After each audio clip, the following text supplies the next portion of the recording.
여러분, 하나님이 전지전능하시다라는 말을 자주 보셨을 거예요. 그런데 하나님이 전지전능하시다라는 이 말이 무슨 뜻인지에 대해서는, 성경적으로 어떤 의미인지에 대해서는 깊이 생각해 보시거나, 또 자신의 삶에 하나님이 전지전능하시다는 사실이 어떻게 관계되는 것인지 깊이 생각해 보시지 않으신 분들이 많은 줄로 압니다. 그래서 하나님이 전지전능하시다라는 이 말씀이, 이 진리가 여러분의 삶에 어떤 능력이 되고, 어떤 격려가 되고, 어떤 유익이 되고 위로가 되는 그런 일이 없을 수도 있어요. 그냥 전지전능하신 것은 그냥 전지전능하신 것으로 끝날 수도 있는 것입니다. 오늘 본문의 말씀은 하나님이 전지전능하심을 강력하게 보여주고 있습니다. 오늘 말씀을 통해서 이 진리가 여러분의 영혼에 양약이 되기를 바랍니다. 하나님은 모세에게, 지난주에 우리가 하나님의 이름을 살펴봤죠? 하나님의 이름을 물었고 하나님이 그 이름을 모세에게 가르쳐 주셨어요. 그리고 나서는 이제 그 이야기가 이어지는 겁니다. 다시 한번 모세에게 하나님이 가라고 말씀하시죠. 어디에게 가라고요? 이스라엘 백성에게 가라고 말씀하시는 거죠. 이때 하나님이 이스라엘 지도자들에게 줄 메시지와 또 바로에게 줄 메시지, 두 가지 메시지를 모세에게 알려주십니다. 이 메시지에서 하나님의 지식과 지혜에 대해서 우리가 발견할 수가 있어요. 우선 하나님이 우리의 과거와 현재를 모두 속속들이 알고 계신다는 사실을 확인할 수가 있습니다. 너는 가서 이스라엘의 장로들을 모으고 그들에게 이르기를, 여호와 너의 조상의 하나님 곧 아브라함과 이삭과 야곱의 하나님이 내게 나타나 이르시되 내가 너희를 돌보아 너희가 애굽에서 당한 일을 확실히 보았노라. 여러분, 하나님은 높은 하늘에 계셔서 이 낮은 땅 위에 살고 있는 우리들의 고통을 보지 않으신다. 우리의 고통에 대해서 관심이 없으시다. 이런 생각을 하시는 사람들이 많이 있어요. 그렇지 않습니다. 여러분, 하나님은 자녀들의 고통을 모두 보고 계시고 알고 계세요. 그리고 지대한 관심을 가지고 계십니다. 지대한 관심을 속속들이 알고 계시며 우리가 생각하는 것보다 훨씬 더 우리에게 관심이 많으세요. 여러분, 내가 너희를 돌보아 너희가 애굽에서 당한 일을 확실히 보았노라 라고 하실 때, 이 돌보아라는 말은요, 전에 창세기 50장에서 요셉이 죽을 때 한 말을 그대로 옮긴 거예요. 요셉이 뭐라고 했냐면, 나는 죽을 것이나 하나님이 당신들을 돌보실 것이라 이렇게 말했죠. 바로 그 말이 바로 이 말입니다. 여러분, 시간이 얼마나 오래 지났어요? 몇 수백 년이 지났죠. 그 수백 년 동안 한 번도 하나님은 돌보시지 않은 적이 없는 거예요. 다 보고 계시고 알고 계시고 돌보고 계셨다는 겁니다. 하나님의 전지하심은 아시긴 아시지만 자녀들의 고통 따위에는 전혀 신경 쓰지 않는 그런 차가운 지식이 아닙니다. 속속들이 아시며 뜨거운 심장으로 관심을 가지고 계시는 그런 지식이란 말이에요. 그래서 하나님의 지식은요, 하나님의 전지하심은 하나님의 백성들이 그 하나님의 전지하심을 생각할 때 하나님을 사랑하도록 만드는 그런 지식이란 말입니다. 하나님의 지식뿐만 아니라 모든 속성들, 여러분이 아시는 하나님의 모든 속성들도 다 그런 지식, 그런 속성들이란 말이에요. 우리가 제대로 알기만 하면 하나님을 더 사랑하게끔 만드는 그런 속성들이란 말입니다. 그래서 여러분이 성경을 읽으실 때, 교리 공부를 하실 때, 그 성경 읽기와 그 교리 공부가 하나님을 사랑하게 만들지 않는다면, 하나님을 예배하게 만들지 않는다면, 여러분 그 성경 읽기와 그 교리 공부는 뭔가 잘못된 거예요. 특히나 그것이 교만하게 만든다면 그거 뭔가 크게 잘못된 겁니다.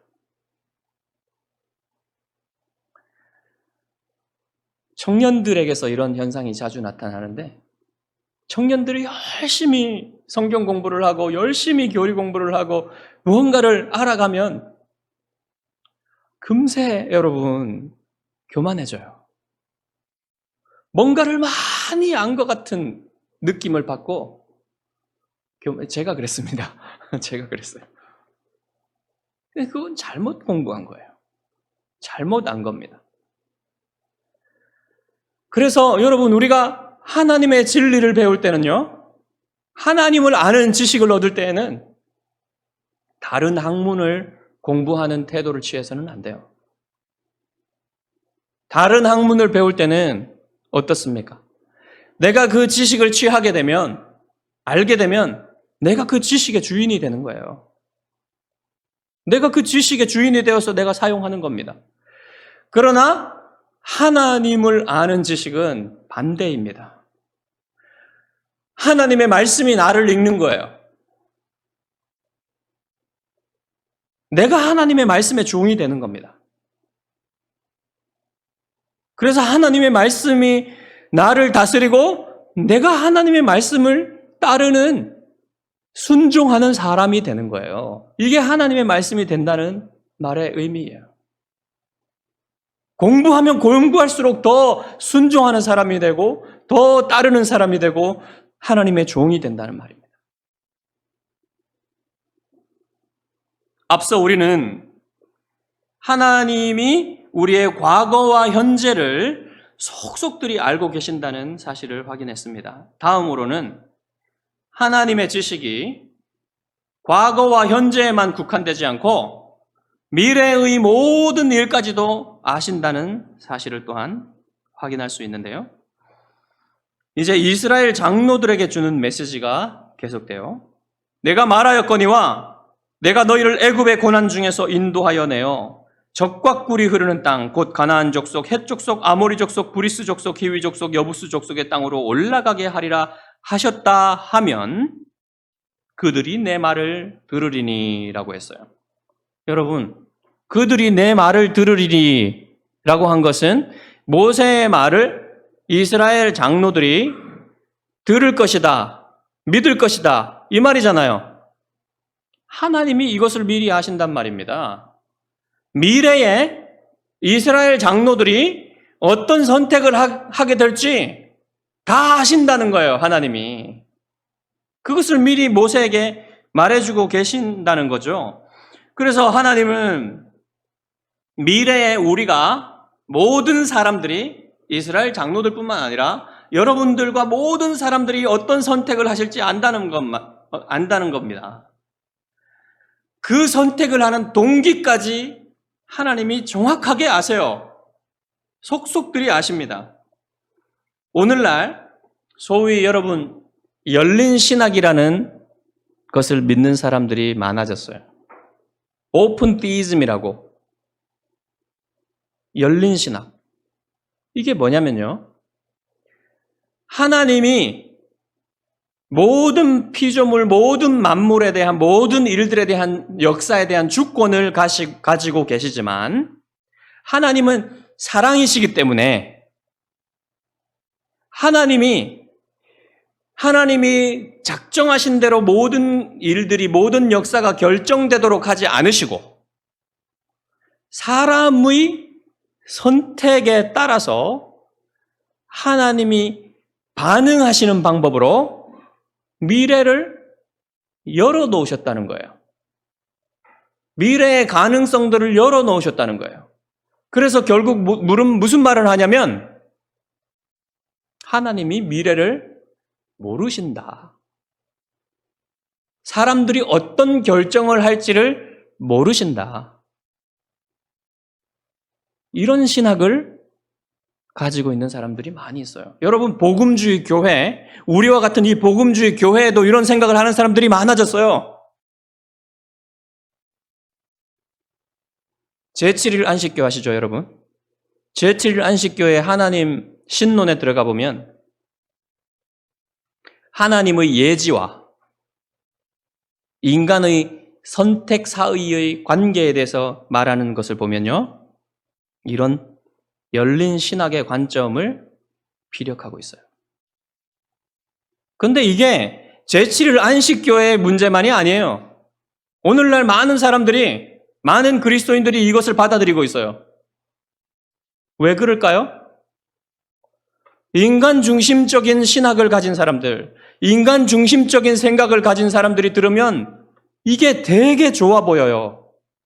왜냐하면 하나님은 사랑이시다라는 이 교리가 너무너무 사랑스럽기 때문에 그 교리가 모든 교리들을 지배한단 말입니다. 그럼 이렇게 하면 여러분 큰 문제가 생겨요. 하나님을 작은 하나님으로 축소시켜버립니다. 하나님이 모르시는 것이 있다고 생각하게 만들어요. 여러분, 다 틀렸습니다. 하나님은 모든 것을, 말 그대로 모든 것을 아시는 분이세요. 구원의 확실성까지 이렇게 생각하면 흔들리게 돼요. 우리의 선택에 따라서 하나님의 반응이 달라지면 어떻게 되겠습니까? 우리의 구원도 잃어버릴 수 있게 되는 거죠. 여러분, 하나님이 어디까지 아시냐면 심지어 가능한 일들이 있는데 그것이 일어나지 않았지만 혹시나 그것이 만일 일어난다면 어떻게 될지 그것도 하나님이 아십니다. 예를 들어 마태복음 11장 21절에 보면 예수님이 권능을 많이 행하신 고을의 사람들이 회개하지를 않자 이렇게 책망을 하셨습니다. 화 있을진저 고라시나, 화 있을진저 벳세다야, 너희에게 행한 모든 권능을 두로와 시돈에서 행하였더라면 그들이 벌써 베옷을 입고 제에 앉아 회개하였으리라. 두로와 시돈에서는 예수님이 권능을 많이 행하지 않으셨어요. 그렇지만 그곳에 가서 내가 권능을 많이 행했으면 그들이 벌써 회개를 하고 제에 앉아 회개를 했을 것이다라는 이 사실을 하나님이 아시고 계신다는 거예요. 그럼 우리의 예를 하나 들어볼까요? 예를 들어서 여러분 6.25 전쟁에서 우리 남한이 그리고 유엔군이 다 져서 중공군과 북한군에게 완전히 패배해가지고 우리 이 한반도가 다 공산화되었다. 그랬을 때 어떤 결과가 오게 될지를 하나님은 다 아신단 말입니다. 그것이 일어나지는 않았지만 다 아신다는 얘기예요. 그러니까 하나님은 우리의 가정할 수 있는 모든 것, 우리가 상상할 수 있는 모든 것보다도 더 그 이상으로 모든 것을 아신단 말입니다. 그래서 하나님은 여러분 이런 생각 해보셨습니까? 인류의 과학이 어디로 어떻게 발전할지 다 아십니다. 인공지능의 미래를 하나님 다 아세요.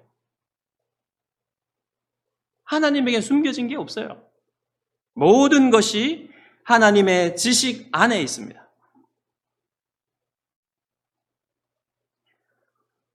하나님이 미래의 모든 일을 아신다는 것은 이제 두 번째 바로에게 전해줄 그 메시지 안에도 들어있어요. 18절 보십시오.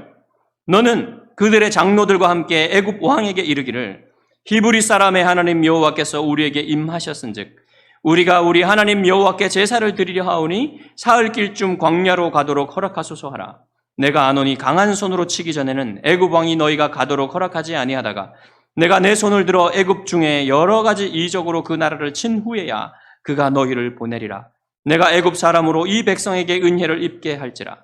너희가 나갈 때에 빈손으로 가지 아니하리니 여인들은 모두 그 이웃 사람과 및 자기 집에 거류하는 여인에게 은폐물과 금폐물과 의복을 구하여 너희의 자녀를 꾸미라. 너희는 애굽 사람들의 물품을 취하리라. 이게 모세가 이제 이스라엘 장로들과 함께 바로에게 가가지고 바로에게 전할 메시지입니다. 근데 여호와께서는 이 메시지를 듣고 바로가 어떻게 행할지를 미리 다 아시는 겁니다. 그것을 지금 모세에게 말해주고 있는 거예요. 하나님 자신이 미래에 어떻게 행하실지도 다 아시고 하나님이 행하셨을 때 사람들이 어떻게 반응할지도 다 아신다는 말입니다. 과거와 현재와 미래의 모든 것을 하나님은 다 아신다는 거예요. 하나님은 역사에 갇혀 계시지 않고요. 시간을 초월해 계십니다. 모든 것을 한눈에 보고 계세요. 여기 이 메시지에 여러분 바로에게 주는 메시지에 출애굽에 대한 모든 것들이 요약되어 있어요. 출애굽에서 일어날 모든 것들이. 이 모든 것들은 여러분 하나님이 계획하신 거예요. 그리고 하나님이 때가 돼서 그것을 이루실 것이라는 말입니다. 여러분 이것을 하나님이 언제 계획하셨을까요? 영원 전에 계획을 하셨습니다. 그리고 이것을 누구에게 처음 알려주셨나요? 구체적으로 알려주시진 않았지만 아담과 하와에게 여자의 후손에 대한 얘기를 알려주셨죠. 그리고 아브라함에게 이 비슷한 얘기를 하셨어요. 너희가 이방 땅에서 계기되어서 400년 동안 종살이를 하다가 내가 큰 권능으로 이 나라를 치고 너희는 큰 재물을 가지고 이 땅에서 나오리라 하는 것을 이미 창세기 15장에서 말씀해 주셨어요. 그리고 다시 오늘 이 본문에서 모세에게 더 구체적으로 얘기하고 계시는 겁니다. 그것을. 그러니까요, 여러분, 하나님의 지식 안에는, 전지하심 안에는 이미 영원 전에 이 모든 역사가 다 들어있단 말입니다. 하나도 하나님의 지식에서 벗어나는 게 없었어요. 하나님이 그것을 역사 속에서 펼치시는 것 뿐입니다.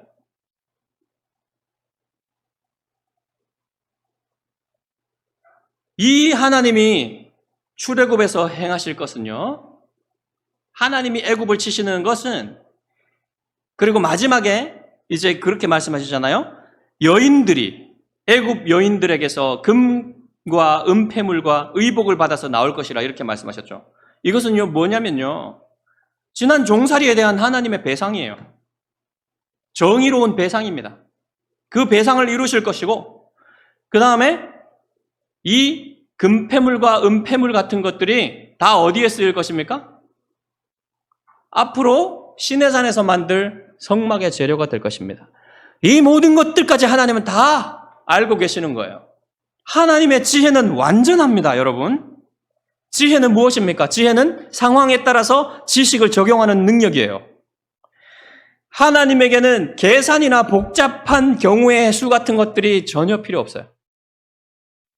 하나님은 수천 수만 대의 양자 컴퓨터가 절대로 계산할 수 없는 것들을 그냥 아십니다. 어떻게 하면 하나님의 뜻을 가장 최선으로 이루실 수 있는지를 하나님은 아신다는 거예요. 그게 하나님의 지혜입니다. 여러분, 하나님은 그래서 원하시는 것을 이루지 못하실 일이 없어요. 완전한 지식을 가지고 최선의 목적을 이루어내십니다. 그리고 그것을 하나님의 뜻대로 이루셔요. 누구도 하나님의 뜻과 반대되거나 하나님의 뜻에서 벗어나는 것을 하도록 하나님을 압박할 수 없어요. 누구도 막을 수가 없습니다, 여러분. 하나님은 모든 천사들과 사탄과 어떤 사람들의 모든 선택들과 행동들과 힘, 이 모든 것들도 하나님의 다스림 아래 두고 일하십니다. 그래서 세상에서 일어나는 일들 있잖아요. 아무것도, 아주 작은 일들도 하나님의 뜻이 아닌 그 상황에서 일어나는 일은 하나도 없어요, 여러분. 자, 여러분 어떻게 생각하셔야 되냐면, 여러분이 어떤 일을 봐요? 어떤 일이 일어났어요? 그러면 그것에 대해서 여러분은 어떻게 생각하십니까? 어떻게 생각해야 됩니까? 여러분이 그것을 보시고 여러분이 아는 수준의 뜻이 있어요. 여러분이 아는 수준의 뜻이 있습니다. 그런데 거기에는 여러분, 이 세상의 전체 역사와 관련된 하나님의 더 깊고 더 넓은 뜻에 연관된 일이에요. 그것이 어떻게 연관되고 있는지, 어떻게 깊이 있게 연관되었는지 여러분은 모릅니다. 하나님만 아세요. 사람들이 아는 자기의 지식과 자기의 지혜에 따라서 아는 수준이 다 다르죠. 그렇지만 그 아무리 높은 수준의 지식을 가지고 지혜를 가지고 아는 사람들도요, 그냥 그 수준일 뿐이에요. 하나님의 지식 아래서 보면 그것은 욥이 하나님 앞에 따지는 것과 비슷한 겁니다. 내가 이 세상을 창조할 때, 이 위대한 창조물들을 창조할 때 어떻게 창조했는지 아느냐? 라고 물었을 때 아무 말도 못하는 욥과 같은 거예요. 내가 가진 이 전체 역사의 목적들을, 그 방법들을 너는 아느냐라고 물을 때 아무것도 대답할 수 있는 사람이 없습니다, 여러분. 그 정도예요, 우리는. 그래서 우리가 겸손해야 됩니다. 겸손해야 돼요. 모든 것을 아는 것처럼 말하거나 행동하지 말아야 됩니다. 대신 야고보의 태도를 배워야 돼요. 내일 일을 너희가 알지 못하는도다. 너희가 도리어 말하기를 주의 뜻이면 우리가 살기도 하고 이것이나 저것을 하리라 할 것이거늘. 내일 일을 알 수 없잖아요, 우리가. 여러분, 미래학자들이 요즘에는, 제가 뭐 관심을 크게 가지고 있지 않아서, 미래학자들이 요즘에 신윤식 박사님인가? 기독교 쪽에서 그 목사님인데, 그 형제가 미래학자로서 한국교회 미래를 예언하고 이런 일들을 하는데요. 많이 사람들이 관심을 가집니다. 근데요, 미래학자들이 하는 일이라고는요, 과거를 통해서, 현재를 통해서 그냥 추측하는 것 뿐이에요. 미래가 이렇게 될 것인지. 여러 가지 데이터를 모아가지고 추측일 뿐입니다. 그러나 미래는 아무도 모르는 거예요. 하나님이 어떻게 이끌고 가실지 모르는 겁니다. 그러니까 겸손해야죠. 그러니까 주의 뜻이면 제가 이것도 하고 저것도 하리라고 말해야죠. 주께서 허락하시면 내가 이것도 할 수 있겠습니다. 이렇게 말해야죠. 그러나 이것은 여러분 체념이 아닙니다. 겸손입니다. 오늘 내가 해야 할 일들을 열심히 노력하고 내일을 준비하는 거예요. 그렇지만 내일은 모르는 거예요. 내일 어떻게 될지 내가 어떻게 합니까? 그래서 겸손히 하나님 앞에 주님께서 허락하시면 제가 이것을 할 수 있겠습니다 라고 고백할 수밖에 없는 거예요. 여러분 이렇게 말하고 이런 태도를 가지십시오. 그러면 여러분 그것이 여러분을 자유롭게 할 것입니다. 미래에 대한 걱정을 하는 것이 아니라 그것은 하나님께 맡기고 하나님이 확실히 여러분을 지키실 것이고 하나님이 여러분을 이끄실 것을 믿으며 오늘 여러분이 취해야 될 겸손과 여러분이 오늘 해야 될 열심을 낼 수 있는 거예요. 겸손하게.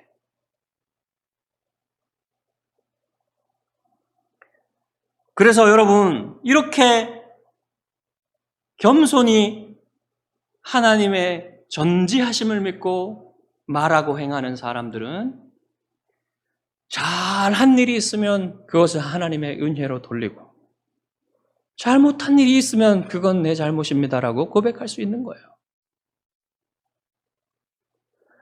한편으로 여러분, 하나님이 우리의 미래를 다 아신다는 사실은 우리의 소망이 흔들리지 않는다는 사실을 확실히 믿게 해주는 그런 지식입니다. 여러분, 하나님이 여러분의 미래를 모두 아신다는 사실이 어떻게 여러분에게 소망이 되고 위로가 됩니까? 하나님이 여러분을 거룩하게 하셔서 하나님이 여러분을 결국에는 죄가 없는 완벽한 사람으로 영화롭게 만드실 것이라는 사실을 하나님이 아신다는 거예요, 여러분. 하나님이 여러분을 부활시키실 것이라는 사실을 하나님도 알고 나도 안다는 사실입니다. 왜? 하나님이 말씀하셨으니까요. 모든 것을 아시는 하나님이 말씀하셨으니까 그것을 우리가 믿을 수 있다는 말이에요. 여러분, 이게 소망이 되지 않고 이게 힘이 되지 않으면, 격려가 되지 않으면 뭐가 힘이 되겠습니까? 우리가 고통스러운 길들을 걸어갈 때도 하나님이 그 길을 모두 아신다는 사실을 여러분 생각하십시오. 그것은 하나님의 선하신 뜻 안에 있는 것입니다. 자, 그런데 이렇게 이스라엘 장로들이 모세의 말을 들을 것과 앞으로 일어날 일을 미리 다 말씀해 주셨는데도 모세가 어떻게 합니까? 여전히 주저해요. 여전히 의심합니다. 여전히 믿지 못합니다. 하나님이 이름도 알려주시고 앞으로 일어날 일도 다 말씀해 주셨는데 모세는 믿지 못하죠. 그러니까 여러분, 모세도 한낱 인간일 뿐입니다.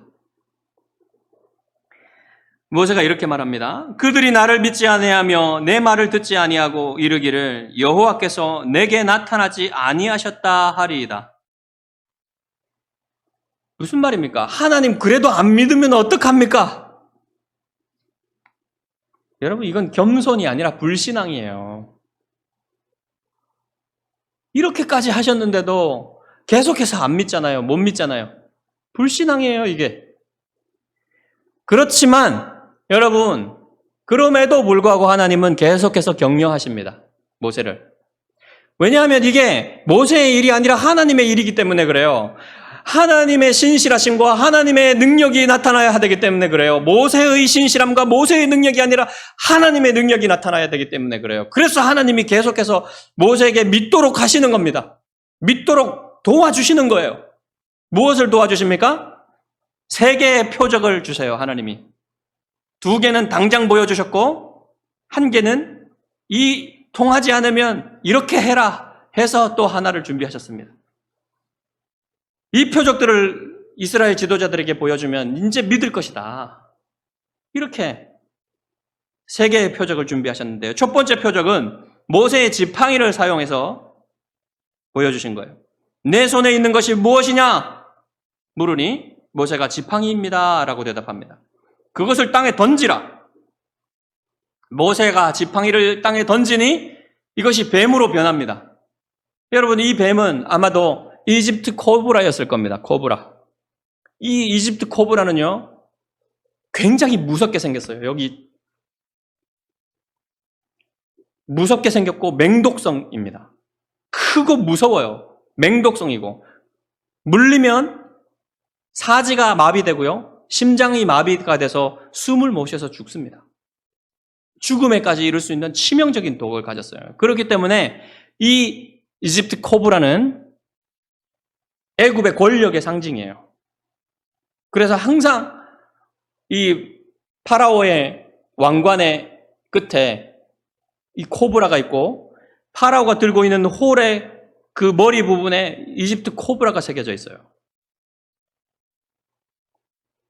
여러분, 이 코브라가요, 이 뱀이 누구의 상징이기도 합니까? 사탄의 상징이기도 해요. 그래서 이 세상을 상징하는 이 세상 권력의 정점에 있는 이 바로의 상징이 사탄의 상징이 된 것은 결코 우연일 수가 없습니다. 뱀을 보고 어떻게 했습니까, 모세가? 깜짝 놀라가지고 피하죠. 안 피할 수 있겠습니까? 너무 소스라치게 놀랐어요. 근데 하나님이 내 손을 내밀어 그 꼬리를 잡으라고 하십니다. 여러분이면 잡을 수 있겠습니까? 이거 잡으려면 믿음이 필요해요. 모세가 그 꼬리를 잡으려고 하는 순간부터 코브라가 무는 순간까지 1초도 안 걸립니다. 근데 모세가 하나님의 말씀을 믿고 코브라의 꼬리를 잡으니까 다시 지팡이로 변했어요.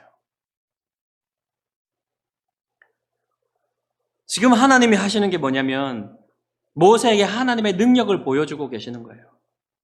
단순히 하나님의 능력만 보여주시는 것이 아니라 애굽을 상징하는 이 코브라를, 이 뱀을 하나님이 마음대로 다스리실 수 있다는 사실을 보여주심으로써 이스라엘 장로들에게까지 메시지를 주고 계시는 것입니다. 하나님은 애굽을 그냥 손쉽게 다루실 수 있다. 이것을 보여주시는 거예요.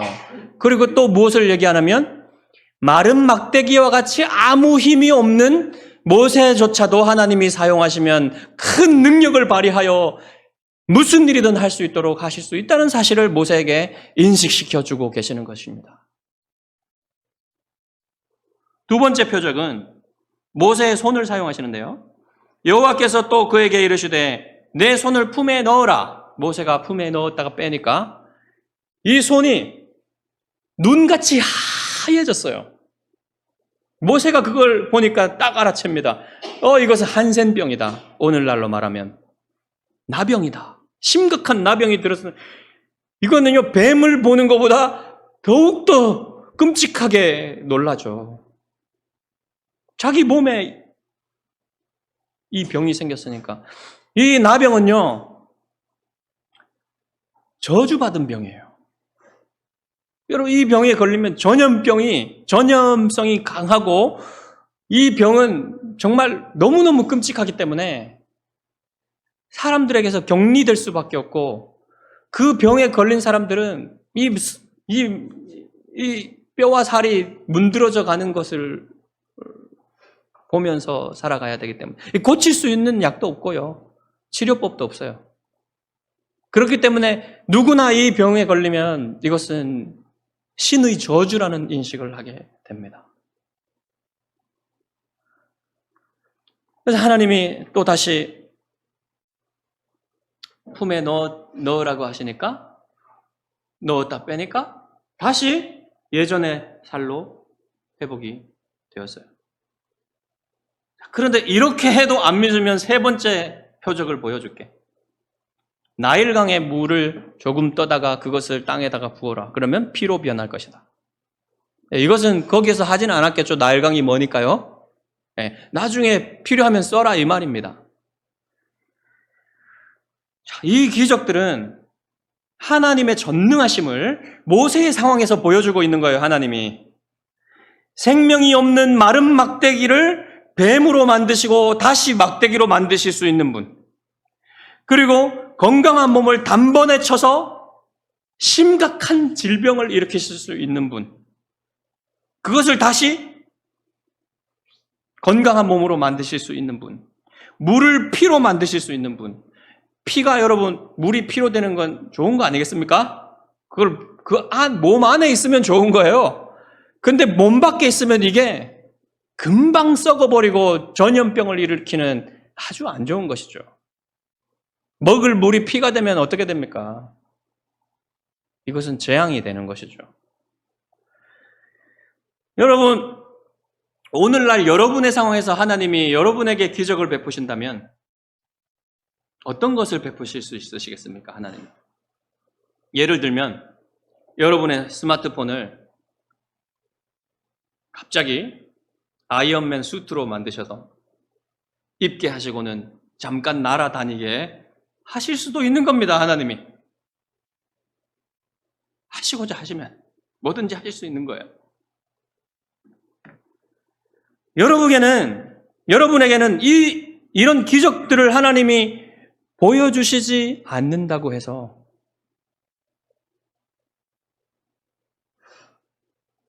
여러분이 하나님의 전지전능하심을 믿지 못하시고 자꾸만 하나님의 사랑을 의심하게 되신다면 저는 여러분에게 모든 기적 중에 가장 위대하고 큰 기적을 말씀드리겠습니다. 하나님이 여러분을 위해서 보내주신 예수 그리스도께서 부활하신 것이 여러분 역사상에 일어났던 모든 기적들 중에 가장 큰 기적이에요. 가장 위대한 기적이고요. 이미 하나님은 그것을 여러분에게 보여주셨습니다. 예수 그리스도의 무덤이 비어 있었죠. 그것이 역사적인 증거이고요. 그리고 예수님이 부활하시고 나서 40일 동안 이 땅에 계시면서 500명 이상이 되는 사람들에게 직접 자기의 부활하신 모습을 다 보여주셨습니다. 사도 바울이 서신서를 쓸 때 아직도 그 사람들이 대부분 살아 있었어요. 그리고 사도 바울이 변화되기 전에 이 부활을 증거하고 돌아다니는 이 기독교인들을 감옥에 갖다 놓고 죽이려고 현안이 되어서 다메섹으로 가는 길에 부활하신 주님이 그를 만나 주셔서 그를 완전히 다른 사람으로 만들어 주셨죠. 그리고 사도들과 지금도 수많은 기독교인들이 예수 그리스도의 죽으심과 부활을 증거하면서 지금도 순교하고 있어요. 그리고 오늘날 수많은 그리스도인들, 신실한 그리스도인들의 삶을 보면 예수님이 살아계시다는 사실, 죽으셨으나 지금 부활하셔서 살아계시다는 사실을 우리가 믿을 수 있는 겁니다. 여러분, 예수 그리스도의 부활은 어떤 기적, 앞으로 일어날 모든 기적, 과거에 있었던 모든 기적들보다 큰 기적이에요. 그보다 더 위대하고 큰 기적은 없을 것입니다. 그것을 하나님이 여러분에게 보여주셨다는 것은 그게 무슨 말씀입니까? 하나님이 전지전능하시며 여러분을 지극히 사랑하신다는 증표가 되는 거예요. 여러분 그것을 믿으십시오.